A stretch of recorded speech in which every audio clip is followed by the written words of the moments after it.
Welcome once again. Time for the weekly Mac Forum video chat.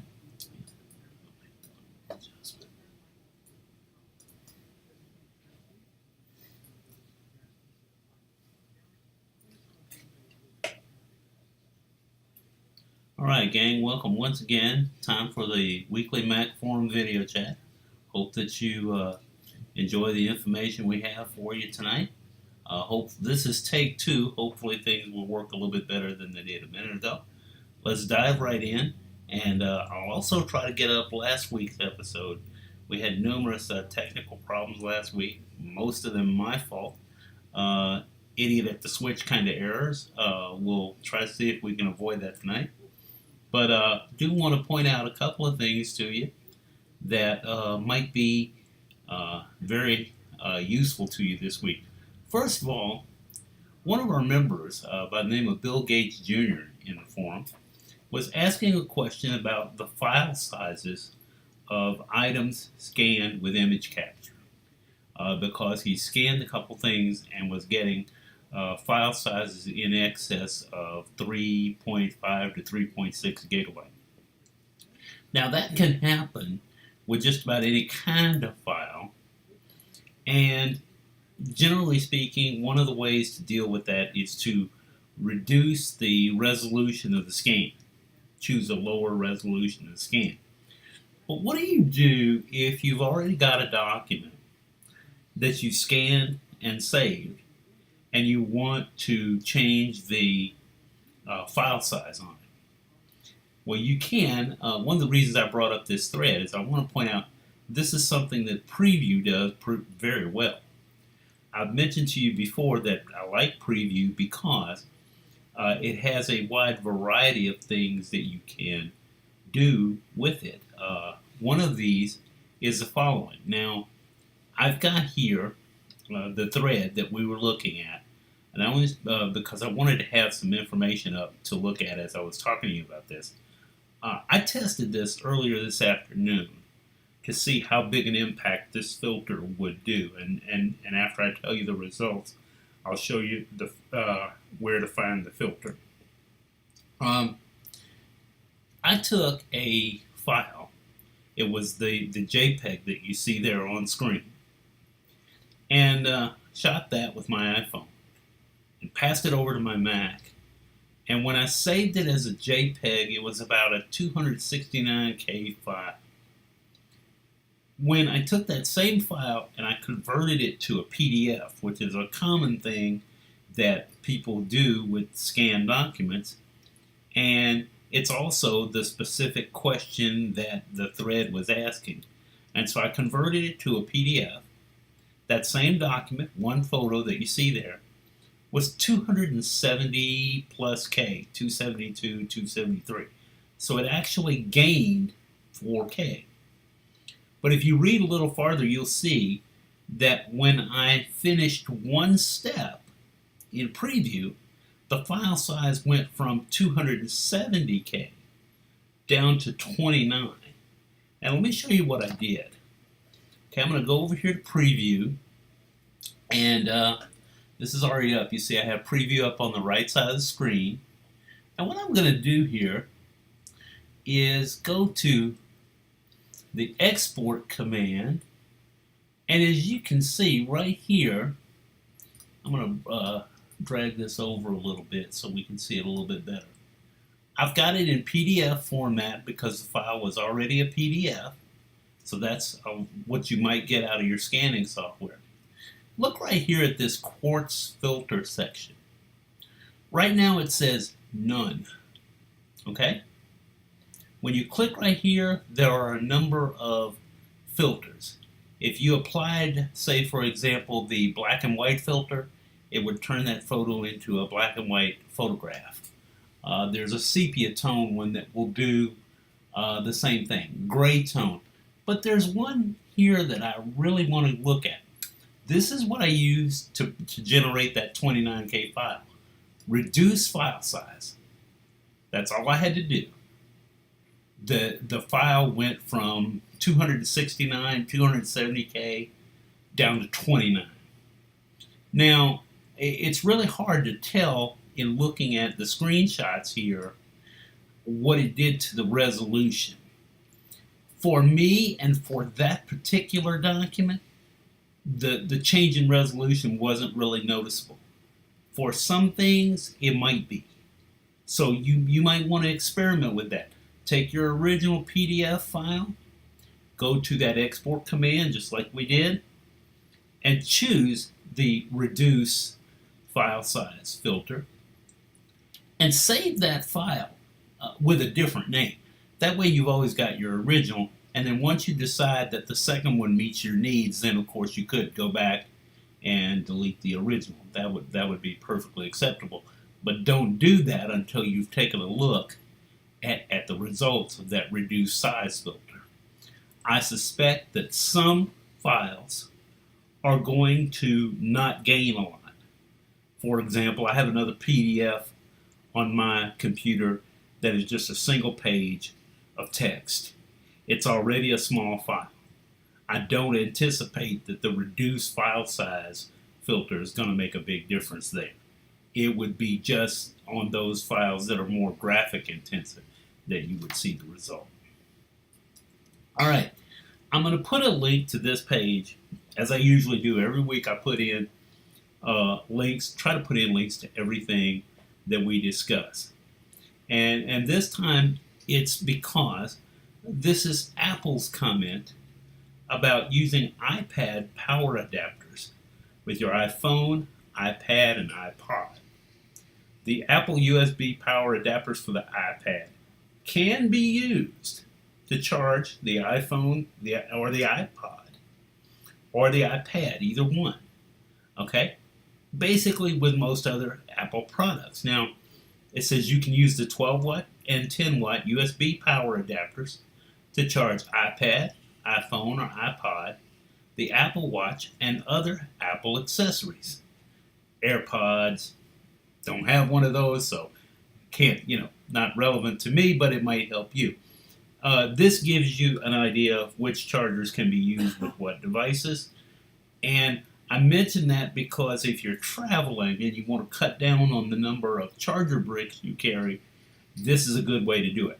What's generally going to happen? Let's say the iPad charger, for example, puts out more wattage than the iPhone charger does. So what's really going to happen is the iPhone does not take more current when you use the iPad charger than it can handle. It may charge a little bit faster than if you were using the iPhone brick. I tend to keep the iPad charger in my bag when I'm at work, because that way I can charge either device, the iPhone or the iPad, either one, from the same brick. And because they have the same lightning connector, I can carry one set of connectors to charge either device, no problem. I also have some thoughts here from Wired Magazine about the chaos that ensues and the importance of having the right charger and knowing. I can tell you from experience, there are times when you plug the wrong charger into the wrong device that you'll either short out the charger or short out the device. I did it once with something that I had repaired and I didn't get something exactly right, and let's just say that that was one tape recorder that never saw the light of day again.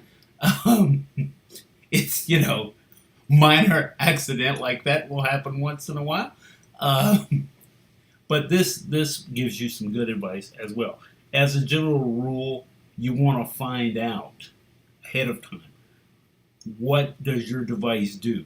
There are some devices that specifically tell you, do not use other chargers with this device. You need to know that before you leave away from home without the charger for that device. Some of them are not as smart about charging as our iPhone and iPad devices are. So keep that in mind. These thoughts will help. I'll have a link to this in the show notes as usual. And also, now we're getting to one that I'm going to enjoy doing. This is something that I want to point out to you that you can come in handy with. I'm using Apple's calendar program. Used to be called iCal, now it's just called Calendar. And one of the things that I like about Calendar is you can subscribe to different calendars, and there's some other neat little tricks that you can do. And I hope that this little trick that I'm about to pull off works on screen. If it doesn't, I will recover from the mortal embarrassment. Let me bring Calendar up to your screen here in front. Now, as you can see, I've already got a number of calendars defined here. These little symbols here are calendars that they're not stored on my Mac exactly. This one is the Dallas Cowboys schedule. I pulled it updates itself. It will show me. Let me turn that one on. You'll see what I mean. Okay.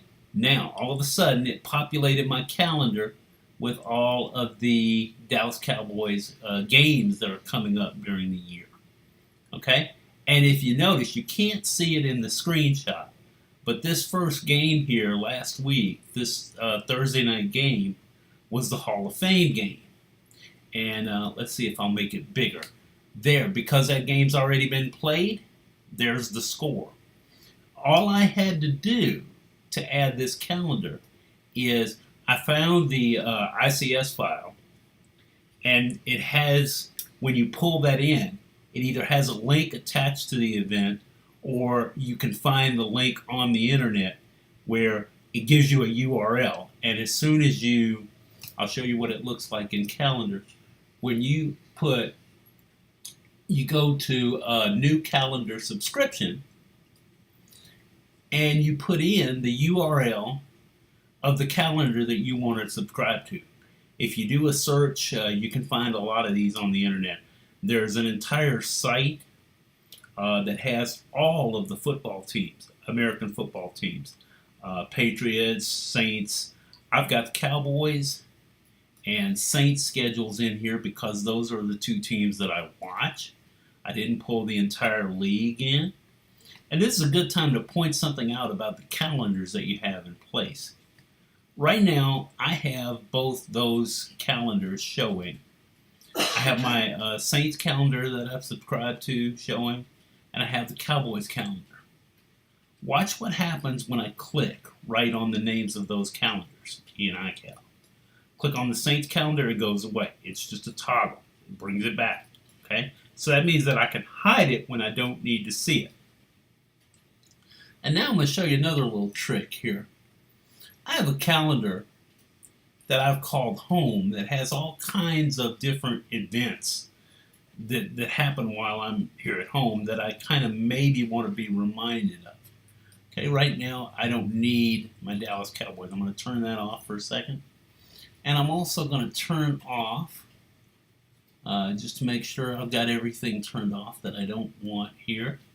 All right, now here's what I'm going to try for you. I'm going to turn my work events off so that doesn't clutter things up. But here's something I want to show you. I had an event from this calendar, this MailScript calendar, okay, just to test. And here's something I could do. I don't want it in MailScript calendar anymore. I want to move it. Let's say I want to put it in Home. So I exported the calendar file. All you had to do was do this. You go to the File menu, and you're going to choose Export and save that calendar file somewhere. That's what I did. Now, I want to pull that calendar in, but I want to merge it with another calendar so they're not both taking up space. All right. I can go here. I'm going to choose Import. Okay. I'm going to find that calendar file and click. Just double click it to open it. And it's going to show me, and now it's going to ask me where I want to put it. I want to point out two things. One is when you do it this way, it's going to say import an event. That means it's going to import one thing or the entire calendar. Right now, it just has that one event in that calendar. If that calendar had 40 or 50 events, it would pull them all in as one calendar. Now, I don't want to merge it with my work calendar because it has nothing to do with work. I'm just going to put it with my home calendar. Okay? I'm going to put it in. The calendar was originally green, as you can see. My MailScript calendar was originally green. But watch the event. It's going to pop up on today's date. It comes in, and now it's not green. It's purple because I told it I wanted to merge it with my home calendar. So all you have to do is import, choose the calendar that you want to merge it with, and it'll take care of that for you. Now, the other thing you want to be sure to remember is this. Let's say that I wanted to bring that event into a calendar called Mac Forums. Okay? As you can see, I don't have a Mac Forum calendar created here. So that won't work. You won't really get much of an answer. It'll just look like nothing much has gone on. That's because the calendar you tried to merge it with is not there. So if the calendar you need to merge into is not already here, go ahead and create a new calendar. You can do that here real easily by just telling the calendar program in the file menu that you want a new calendar. Now, a couple other things that you might want to know. I have been trying and I cannot get this to work. I would love to merge these two football calendars into one calendar that's just football games. I can't do it. I haven't figured out how to do it yet, and I think it's because they're both outside calendars that I've subscribed to. I can do it with calendars that are created on my own gear and my account. But when I subscribe to one from something else, I haven't figured out how to do that yet. I don't think you can. I'm going to keep trying. If I find out a way to do it, I'll be sure to let you know. Those are some of the things that you can do with calendar. There are ways around it, and I'll point it out in a future show. Haven't experimented with this yet. You can publish your calendar if you want to, so that others can see it, much like you can with Google Calendar and some of the other programs that are available. You can also do it coming out of the Mac Calendar program. That's just something that I find really neat, and these subscribed calendars auto-update. Like, for example, I have one here that is U.S. holidays. I don't have to enter, when 2018 comes around, I don't have to enter the U.S. holidays. They're there. When 2019 comes around, they'll be there. I would love to import a NASCAR. I've got a IRL, Indy Racing League.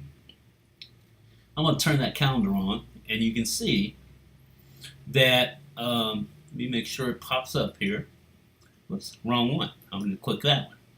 All right, you can see the next Indy race isn't until the 20th of this month. I'd love to pull in NASCAR and merge these two into something that says auto racing, so I don't have to see them as two separate calendars. But I haven't found the right NASCAR file yet to do that. If I'm able to experiment with that a little bit more and make it work a little easier, I'll do it. The link that I have to show you how to do this gives a different method for Sierra. That method worked for me the other day. It's a little faster. It crashed for me right before the show, but I'm on the public beta of High Sierra right now. So I put the first method in because I know that one works. It has worked reliably for me. Both methods are in the show notes. All right. And then finally, I got a couple of real quick iPhone tips for you. I thought I would have saved this one as a little mini movie, but I kind of forgot to do that until about 2 minutes before the show. So my apologies there. Once again, the guy in the chair struck again. This little tip will show you apps that may no longer have updates available. In other words, apps that for whatever reason are no longer being updated. What you want to do is tap General. You're gonna have your iPhone, go to General, your settings, and go to General. Then go to About. All right. When you get to About, you want to choose, as you go through this, applications, and it's going to show you the number of applications. When you click on applications, there is a section here, app compatibility, and it will show you any apps that may no longer be being updated. That might become a big deal here pretty soon as we shift away from 32-bit apps for the iOS devices to 64-bit.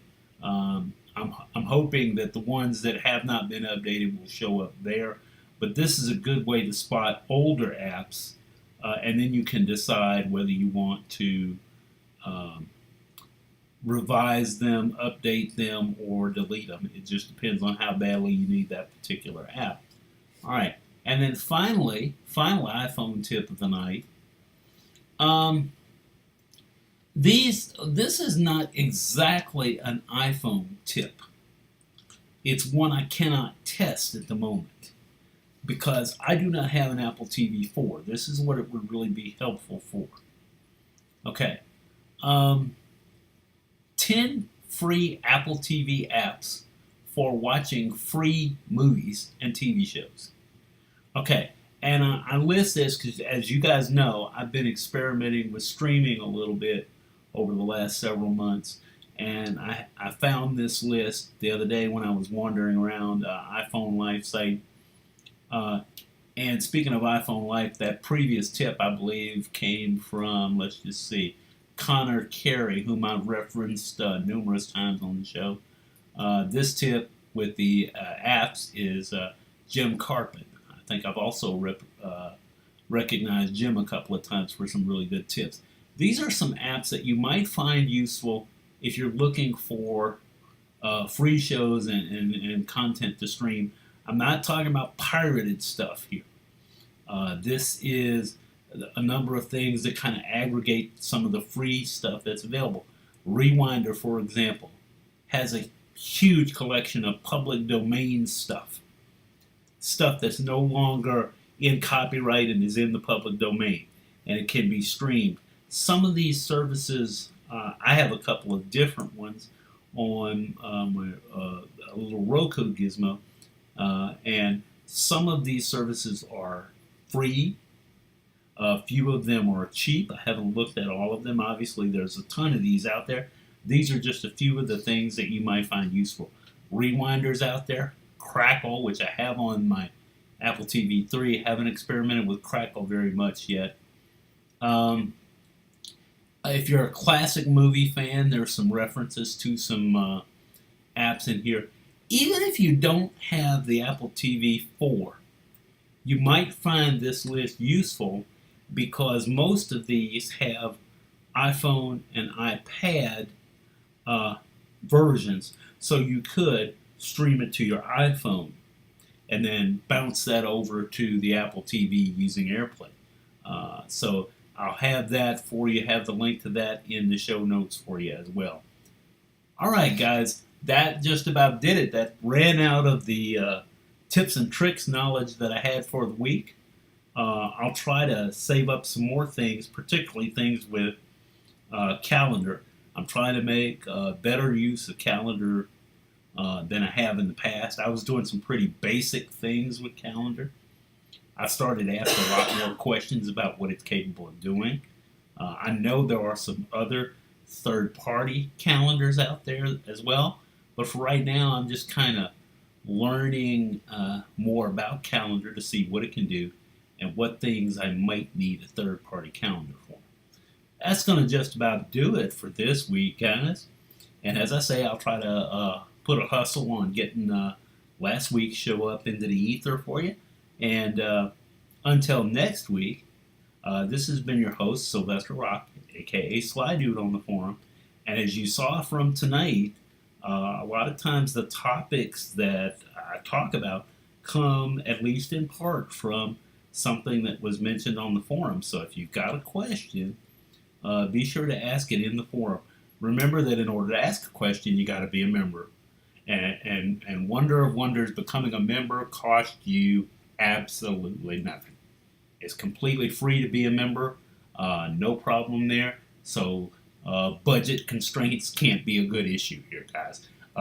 Not with the cost being free. So ask your question. You might get a mention in a future show if you ask a question that stumps me or completely confuses me, which happens more often than you would think. That might get you a mention. Or if you happen to ask about something that seems to confuse a lot of people, that generally does it as well. So I hope you found these tips useful, and until next week, I'll see you in the forum, guys.